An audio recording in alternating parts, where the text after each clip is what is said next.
Per anni sembrava un uomo normale, gentile, educato. Ma dietro quel sorriso si nascondeva uno dei serial killer più spietati della storia americana. Dean Arnold Corll, 24 dicembre 1939, 8 agosto 1973, è stato un serial killer e molestatore sessuale statunitense che rapì, violentò, torturò e uccise almeno 29 ragazzi e giovani uomini tra il 1970 e il 1973 a Houston e Pasadena, in Texas. Mettetevi comodi. Inserite i sottotitoli e godetevi il documentario. Buona visione.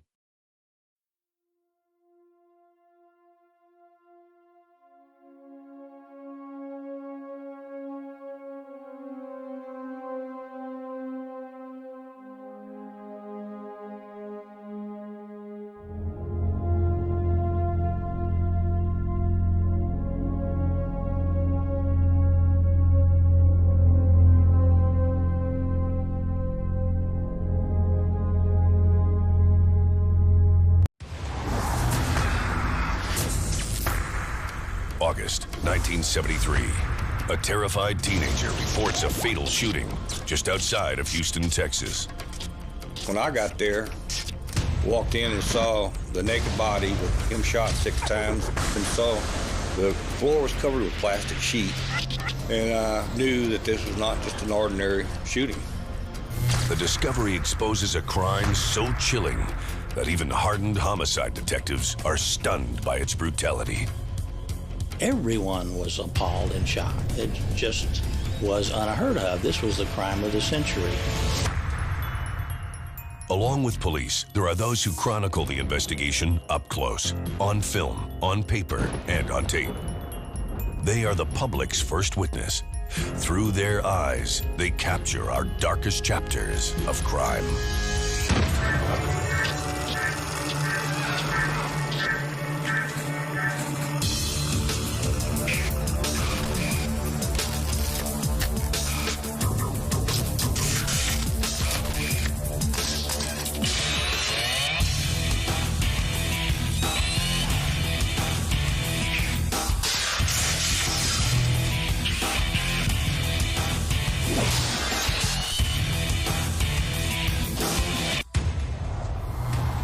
As the state's largest city, Houston, Texas, in the early 1970s, is a sprawling center for industry and commerce in the southwestern United States.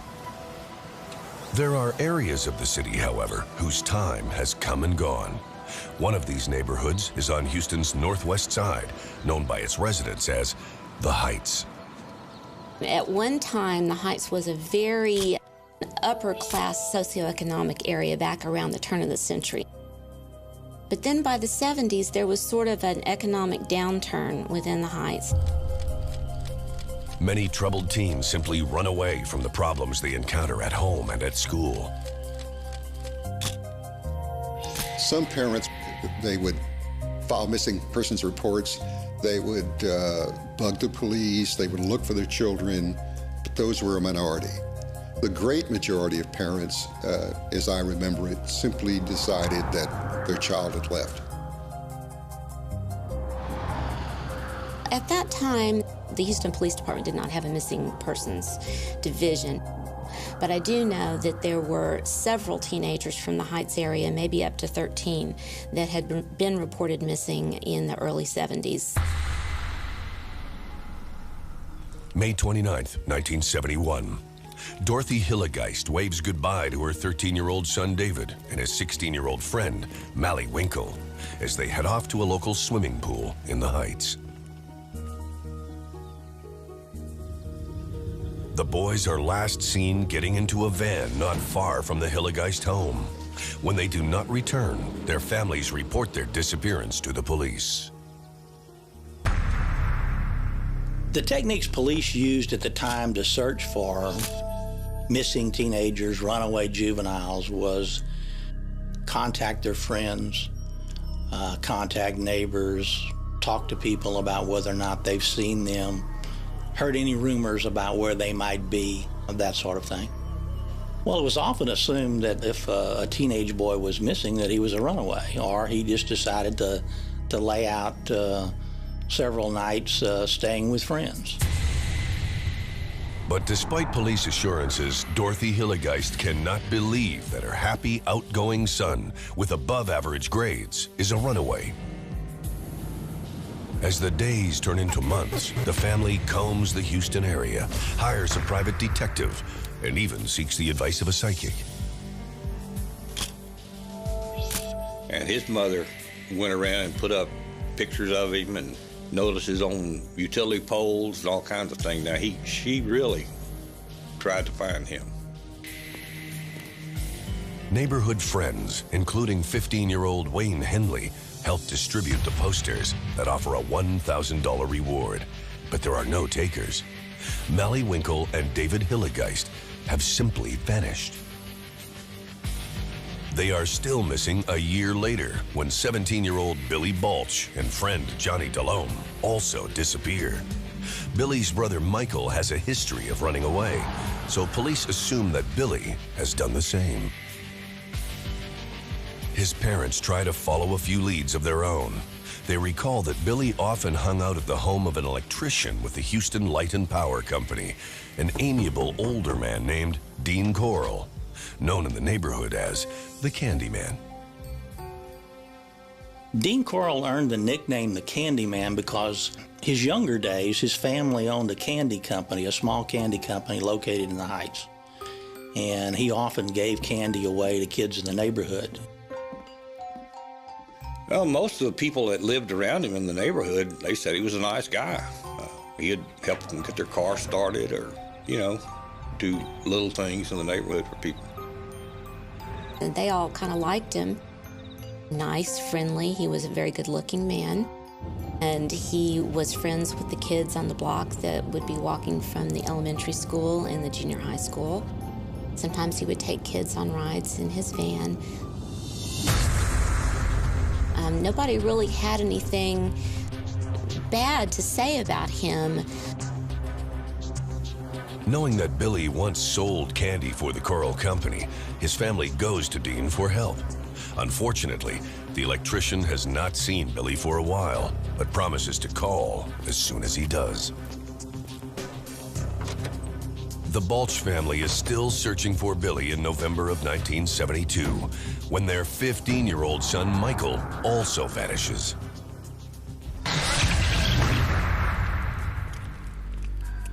The early morning hours of Wednesday, August 8th, 1973. 3 teenagers are on their way to Pasadena, Texas, adjacent to Houston. 2 of the teens, 17-year-old Wayne Henley and 15-year-old Rhonda Williams, have been seeing each other since the strange disappearance of Rhonda's boyfriend, Frank Aguirre, more than a year before. Since then, more than a dozen teenage boys have gone missing from the Houston area, including 3 in the last 2 weeks. Yet no one has made a connection. Tonight, Rhonda Williams, Wayne Henley, and his friend Tim Curley have only one thing on their minds. They've come to Pasadena to party. Rhonda Williams was the girl that Henley had been dating some. She was from a broken home, didn't have a lot of parental direction. Tim Curley was, I believe, 19 years old at the time, and he was just interested in a night of partying where they smoked marijuana and sniff glue and whatever they wanted to do. At 3 a.m., the 3 teenagers enter a house at 2020 Lamar Drive in Pasadena, unaware that soon, partying will be the last thing on their minds. Wednesday, August 8th, 1973, 3 a.m. 3 teenagers arrive at a party at 2020 Lamar Drive in Pasadena, Texas. At 8:30 a.m., the Pasadena Police Department gets a frantic phone call.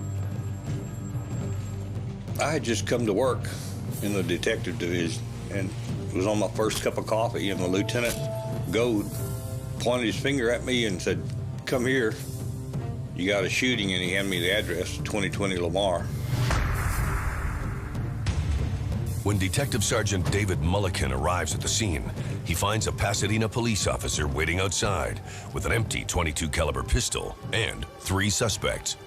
The officer identifies them as Houston teenagers Wayne Henley, Rhonda Williams, and Tim Curley.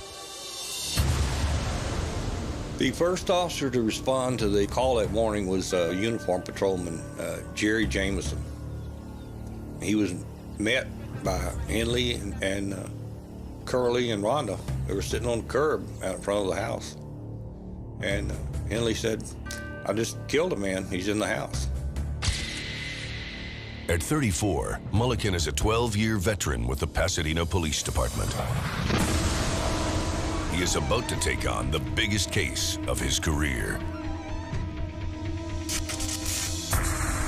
Inside, Mulliken finds the naked body of a man lying face down in the hallway outside a small bedroom. His feet tangled in telephone cord and bloody holes in his back and shoulder. But what the detective finds inside the bedroom is even more shocking. Of course, when I got there, walked in and saw the naked body with him shot 6 times, and looked in the room and saw the floor was covered with plastic sheet, and this, what we call a body board, was laying there with handcuffs attached to it, all kinds of sexual objects. And I knew that this was not just an ordinary shooting. Detective Sergeant Mulliken uncovers 8 more sets of handcuffs as he searches the house, as well as binding tape, rope, and petroleum jelly. In the garage, Mulliken finds a van that contains a wooden box resembling a small casket. He also finds traces of white lime on the garage floor.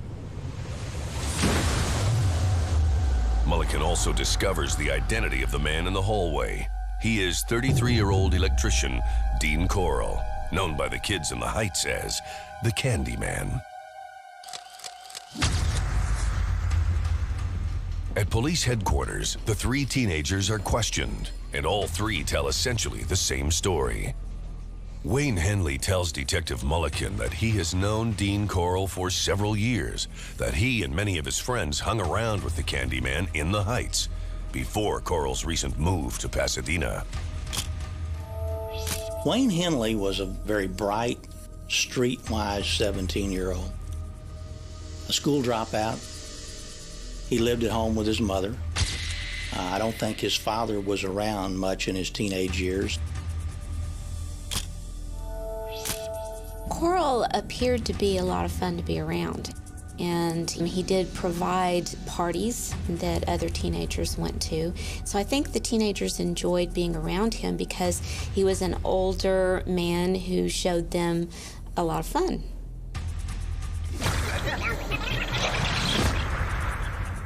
On this particular night, however, Dean Corll is upset when Wayne Henley arrives with a girl.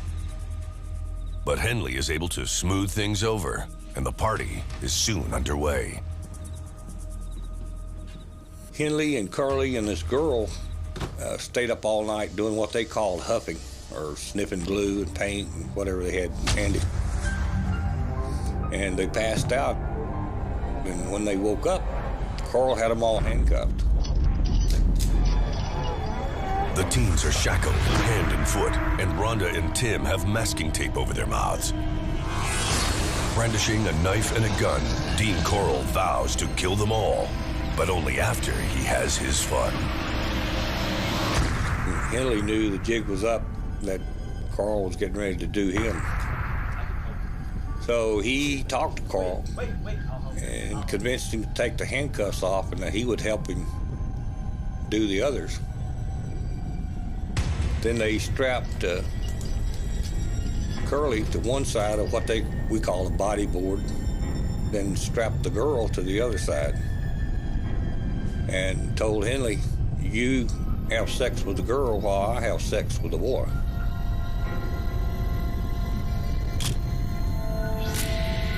I don't have any doubt in my mind that Henley knew that if he didn't do something to Dean Corll right then, that he would kill those 2.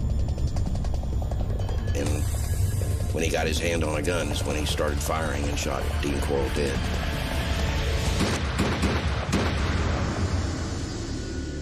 Since Rhonda and Curley's account of the night's events match Henley's, the shooting seems to be a simple case of self-defense. But information is about to surface that makes police start to wonder if finding Dean Corll's body is only the beginning of the story. August 8th, 1973. In the city of Pasadena, Texas, homicide detectives investigate the shooting of 33-year-old Dean Corll, an electrician with the Houston Light and Power Company. The shooter is 17-year-old Wayne Henley, who killed Corll to save himself and two friends from being brutally raped and murdered. The son of parents who married and divorced twice, Dean Corll spent most of his early adulthood helping his mother with her confection business, making candy at night, while earning a regular salary as an electrician during the day. Our investigation into Dean Corll's background indicated that, he was a loner, sort of a nomadic person. He did spend most of his time with teenagers. He moved every few months and had very few acquaintances outside of his employment with people his own age. The investigation shows that Dean Corll was often seen in the company of Wayne Henley and another teenager, 18-year-old David Brooks, also the product of a broken home. David Brooks was a typical teenager at the time.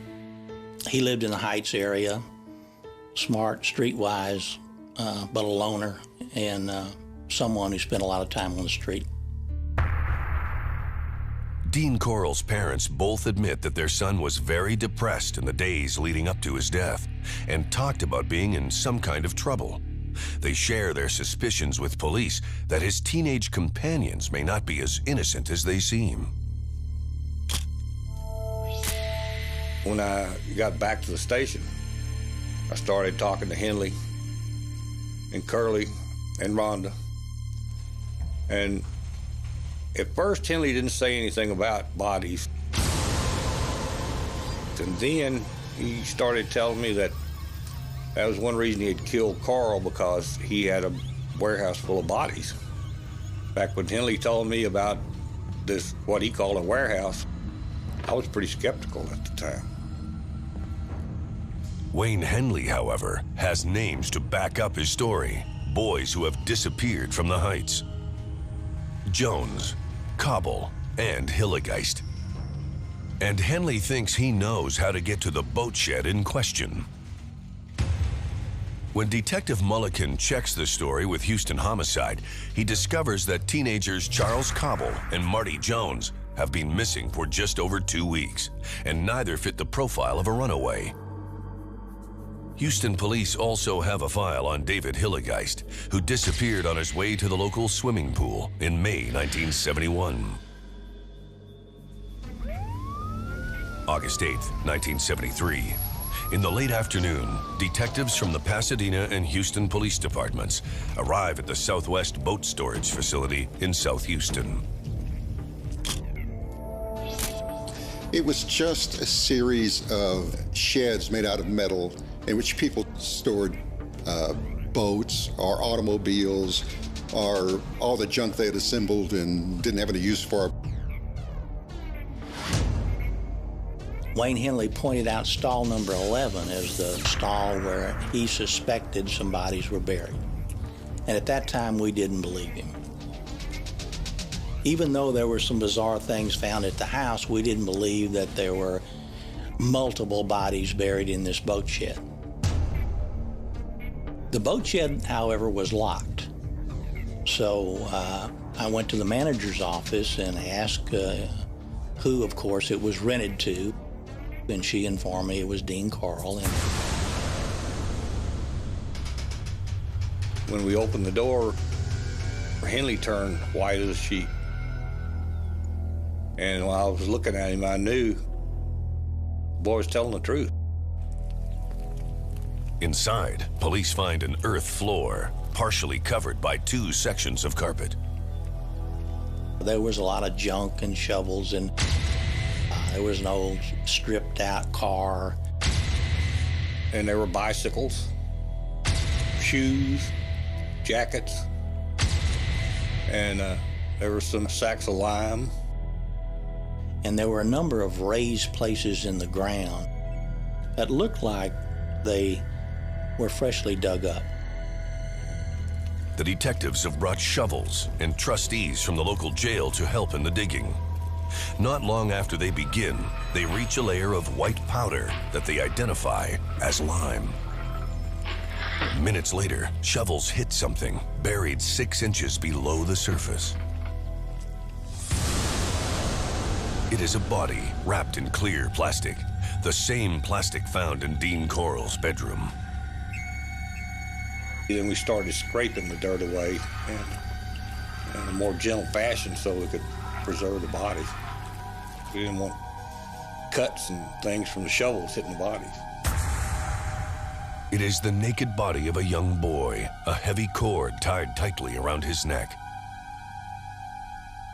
The rumor that teenager Wayne Henley reported to police is true.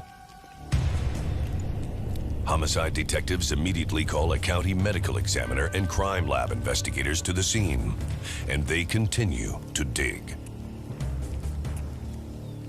The owner of the storage facility tells police that Dean Corll has been renting the shed for almost 2 years. She describes Corll as a nice man who visited the stall 2 or 3 times a week and had recently inquired about renting another. News of the discovery quickly reaches the local media. Of course, there were TV crews and news media all over the place. In fact, I asked one of the TV guys even if I could let Henley use his car phone, call his mom. And that's one of the famous scenes on the news. Henley called his mom on television. Mama, it's Wayne. Mama, I killed Dean. I killed Dean. Police soon discover a second body, more decomposed than the first, but definitely that of a young person. It was a hot day, and the smell would just knock you over. Everybody was all upset because they had never seen anything like it, I don't think. An interview with teenager Wayne Henley hits the 10 o'clock news, alerting Houston communities of the shocking discovery. The name Dean Corll is a familiar one in the Heights, and the news sends a shockwave of fear through families whose children knew the Candyman and are now missing. At Houston Homicide, detectives gather files on teenagers who have disappeared over the past several years. They include almost 50 young people from the Heights alone.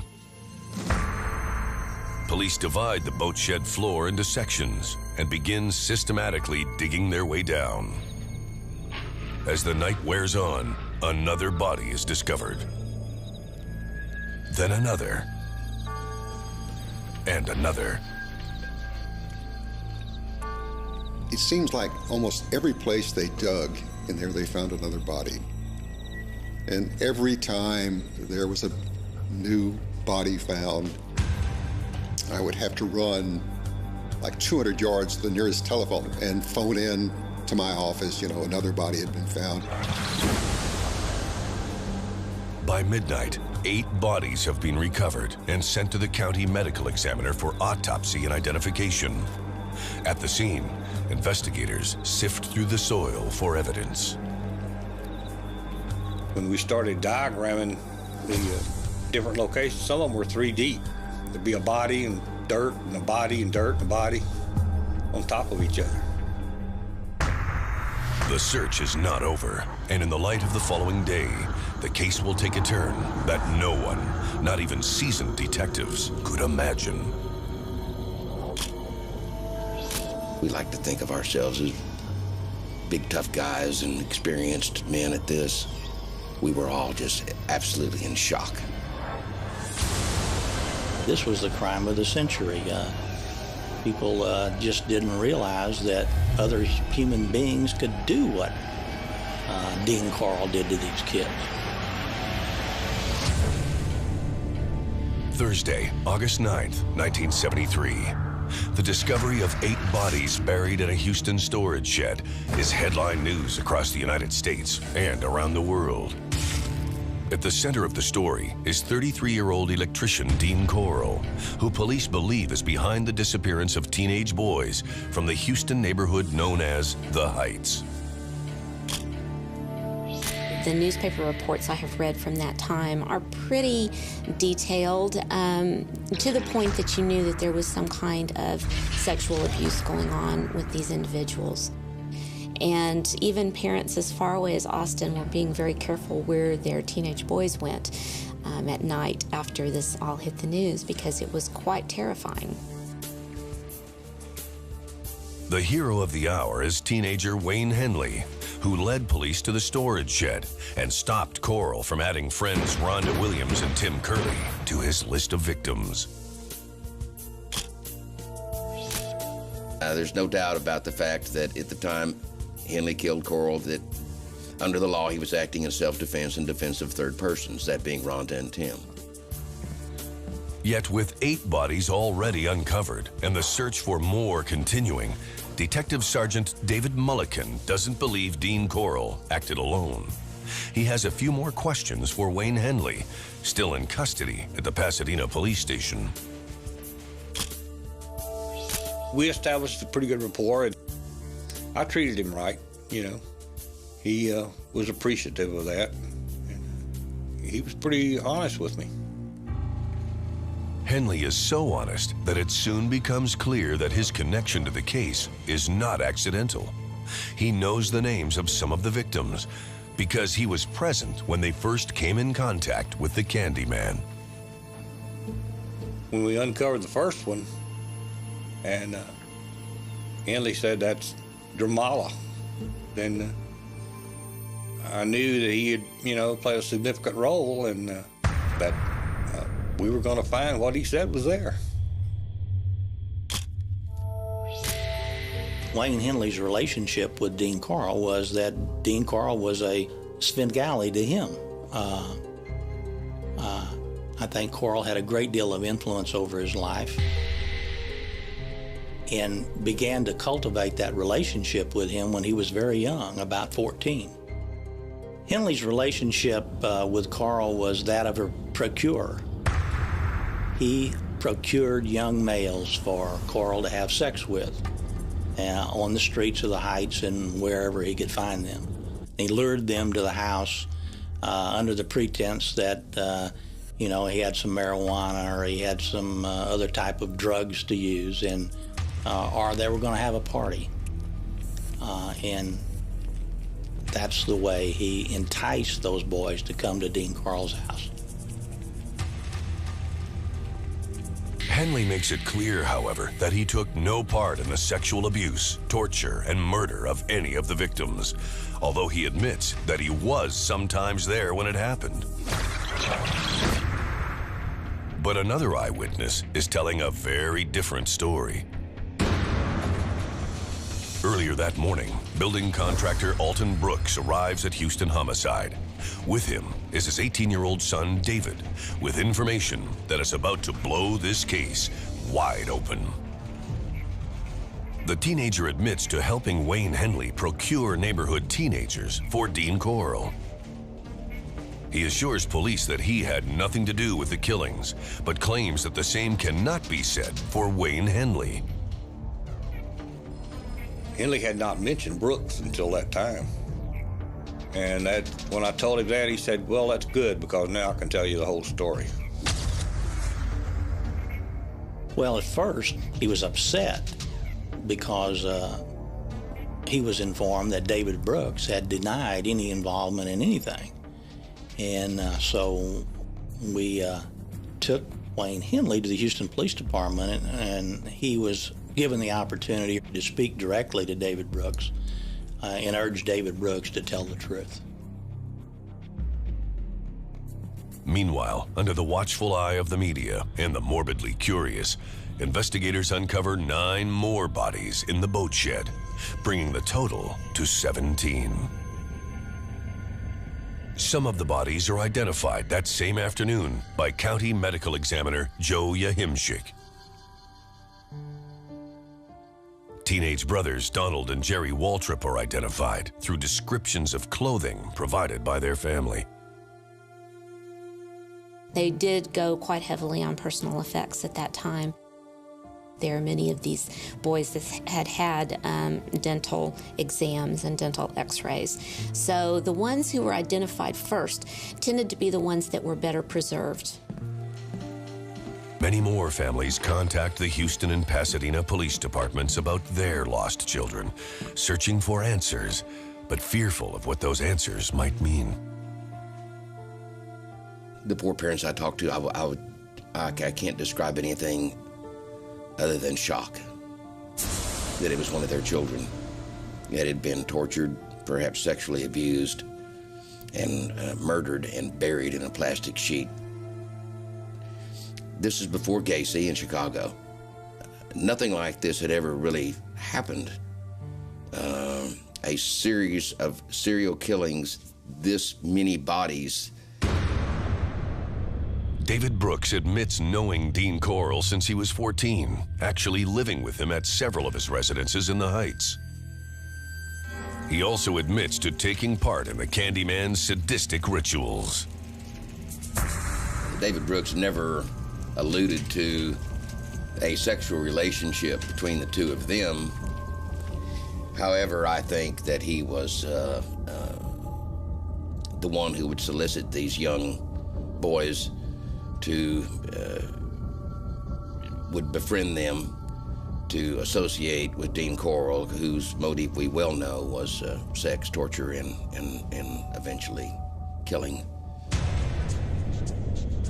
It is David Brooks who first introduces Corll to Wayne Henley in late 1971. Henny may at one time have been a potential victim, but for some reason Corll liked him, and he agreed to engage in similar activity, procurement activity, with David Brooks, and so he was spared. Corll promised Henley $200 for every boy he would bring, and so it turned into a semi-business relationship. They used what they call a handcuff trick on a lot of them. Henley would put handcuffs on, and then he'd have a key in his back pocket, and he'd let himself out of the cuffs. Then they'd tell the kid, you know, you try this. Of course, he didn't have a key, so then they'd take him down. Both boys relate terrible stories of anguish and cruelty at the hands of Dean Corll. He would lay down a sheet of plastic and put the board on top of it, and then he'd have his fun with his victims. And then after he'd kill them, they just wrap them up in that plastic. So nothing was ever got onto the carpet or anything. They wrapped them in plastic, put them in a body box, take them to where they were going to bury them. David Brooks swears that he never killed anyone, and in fact saved one young man named Billy Ridinger by persuading Corll to let him go. He does admit to being present during some of the murders and gives names to some of the victims, including Billy Balch and Johnny Delhomme. Once David Brooks started talking, it was almost like a machine. Dude, it was like monotone. There was no passion. It was just a recitation of events. It was very eerie. While he denies he took part in the torture, Wayne Henley now acknowledges his direct involvement in some of the murders. In fact, he told about one of the murders, how he had committed it, took the gun and put it in the guy's mouth while he was sitting there tied up. And then he pulled the trigger. It was one of his classmates in the school. I was shocked at how many specific names both Henley and Brooks were able to remember, the order in which they were killed, and where they were buried. They didn't miss much. There are more bodies to come. Later that Thursday afternoon, Wayne Henley accompanies detectives to a wooded area not far from Lake Sam Rayburn, 240 kilometers northeast of Houston. Henley he could tell us exactly where to go. We drove down this little dirt road for a while, and he said, "Stop right here. There's 2 bodies here." And we went out, and sure enough, there were 2 there. The next morning, we went back out to the woods. Henley showed us where the 2 other bodies were. 3 of the victims have been strangled by cords, still tight around their necks. The 4th is bound by a hangman's noose. All 4 bodies show signs of torture and mutilation. Later that Friday, August 10th, 1973, Brooks and Henley lead police to a 3rd site near the tiny beach community of High Island, 130 kilometers south of Houston. A convoy of media follows as they walk the beach, pointing out places where bodies are buried. There's just this huge sand piles down there along the beach where it's come in. And Brooks was looking over his head with all these deputies around him. I said, "My God, this a chance to get them together. I never thought I'd ever get a picture of them together." Yeah, I shot. They're 17 and 18 years old, and they've just really stepped into what's going to govern the rest of their lives, and you can see it in their faces. And I look at the waste, not only of their lives, but of all these young lives, and that picture comes back to me. Wayne Henley and David Brooks lead police to 6 more burial spots on High Island, bringing the body count to a possible 27.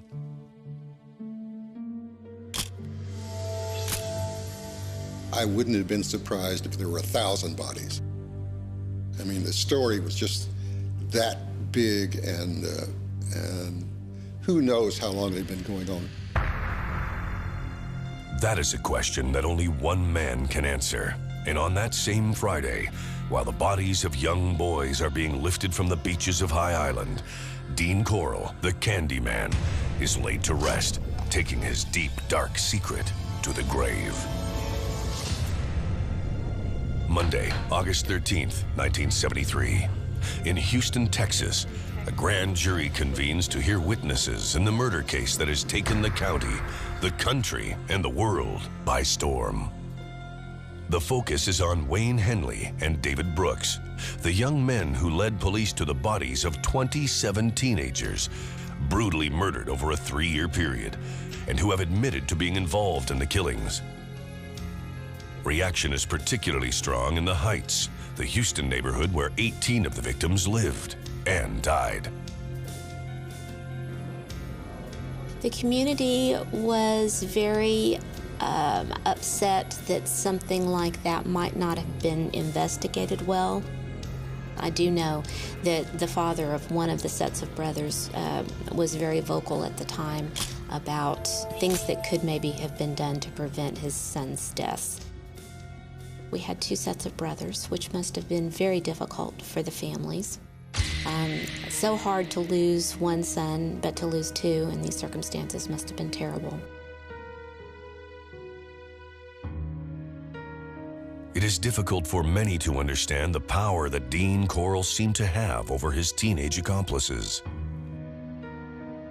I think Dean Corll was more of a Svengali to both David Brooks and Wayne Henley. He had a great deal of influence over them. Both of them fairly smart, streetwise kids, but they were immature, very young, when they fell under the influence of Dean Corll. He was the real bad guy in this case. I don't think either one of them would have engaged in this type of activity on their own. I think some of their acts were done in fear of what might happen to them. But as time went on, I think Wayne Henley got involved in it. It was a power thing with him. He had the power over life and death. And he might have got addicted a little bit to that. Wayne was, and I suspect is, a very intelligent man who was done in by his upbringing. He had an abusive father. He had a weak mother. He dropped out of school at an early age. He embarked in a dissolute life. And I suspect that Corll was the father that he never had and led him into a terrible life. Whatever the reason, Henley was willing to risk the lives of neighborhood friends and schoolmates. Both Curley and Henley's girlfriend, Rhonda Williams, testify at the August 13th hearing, reliving their frightening experience during the early morning hours of August 8th. It is clear to witnesses at the hearing that on the night he shot Dean Corll, Wayne Henley's intention was to offer Tim Curley as the Candyman's next victim. A young man named Billy Ridinger also testifies, admitting that he too experienced Dean Corll's sadistic cravings. In '73, when we dug up all the bodies, it had been about 2 years since Ridinger's incident. He was the only known survivor that had ever gone in there and lived to tell about it. By October of 1973, all but 6 bodies have been positively identified. Police discontinue the search for more victims at the end of September, despite rumors of bodies buried elsewhere. We were not able to get any information or any evidence to indicate there were any more than 27 victims, because 27 was all that Wayne Henley and David Brooks knew about. But it's quite possible, in fact, it may be probable, that there were others that they did not know about. In 1974, David Brooks pleads guilty to 1 count of murder in the death of teenager Billy Lawrence. Well, the evidence against Brooks was the fact that he gave a confession. That was number one. And his association with Henley and Dean Corll. I mean, he admitted to being there when some of the murders were committed, so it didn't take a lot. Elmer Wayne Henley's trial was a media circus. The only thing I can equate it to was his O.J. Simpson trial without the television in the courtroom. The trial itself was pretty much an anticlimactic situation as far as making news with. I mean, the facts were there. The defense was essentially trying to paddle up Niagara Falls, which was impossible. And he was summarily convicted. Wayne Henley is sentenced to 6 concurrent 99-year terms, while David Brooks receives 1 99-year term. In 1994, the medical examiner's office makes another breakthrough with a combination of art and science known as forensic reconstruction. We had an artist do drawings from the skulls. She did an extremely good job. Forensic artist Lois Gibson uses a life-sized photograph of the skull to trace a corresponding outline on paper and on clear acetate. When Cecil Wingo gave me the skull to work on from the Dean Corll murders, it was only the 2nd time I'd ever done a reconstruction. And when I did work on that skull, I could tell it was a young, attractive boy. It had his whole life ahead of him, and it is kind of sad. I remember Cecil Wingo looking at it, and when he saw it, he went, ho, ho, ho, and he got out the picture, and it was obvious. The skull belongs to 18-year-old Mark Scott, thought to have run away in early 1972 after trouble with the law. Now, decades later, 3 of the bodies have yet to be identified. DNA comparisons have been inconclusive, but the search goes on. David Brooks and Wayne Henley continue to serve their life sentences in federal prison, despite several applications for parole. In one respect, the shooting of Corll saved Henley's life. In another respect, it was the worst thing that could have happened to him. Because if Corll had been alive, he would have been the great evil perpetrator. And Henley would have been looked at as an accomplice at best, and perhaps not spent the rest of his life in prison as he will. I don't think there's a chance that Henley will ever be paroled. Probably if he was, he wouldn't live long, because there's still a lot of relatives out here that are still grieving. I don't think Brooks will ever get out either.